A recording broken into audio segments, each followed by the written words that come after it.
اللهم صل وسلم وبارك على سيدنا محمد وعلى آله وأصحابه وسلم.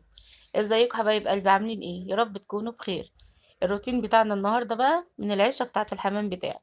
عايزه اقول لكم ان انا اكتر حاجه بحبها هو الحمام. بيبقى نظيف في تربيته وسهل جدا، بس هو محتاج دايما تبقى ايدك في المكان كده وتنضفيه اول باول.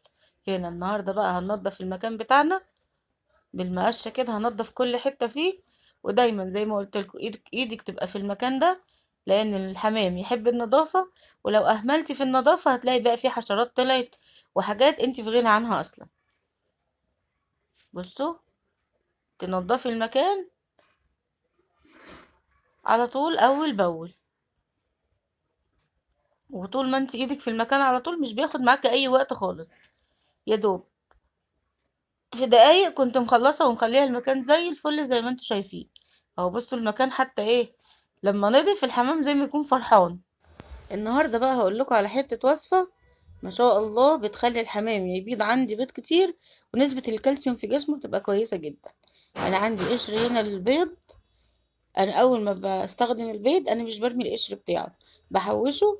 وفي اي وصفه انا بعملها بستخدم فيها الفرن، بحط البيض ده كله جوه الفرن. يا دوب ما بياخدش 4 5 دقايق وبيكون اتحمص كده ايه تحت تحميصه صغيره.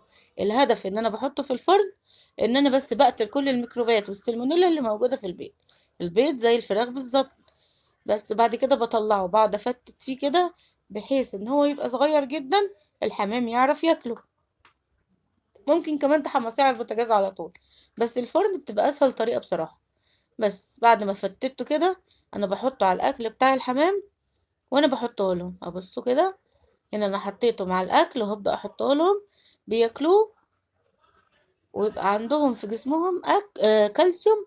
ولا بتحتاج ان انت تجيبي لهم ادوية من البيطري، ولا ان انت اصلا تشتري لهم اي حاجات من بره. حاجة كده في منتهى السهولة وببلاش. انت يا دوب بتستخدمي البيض وبالقشر، ما ترميهوش، خليه وتعملي بيه احلى وصفة للحمام.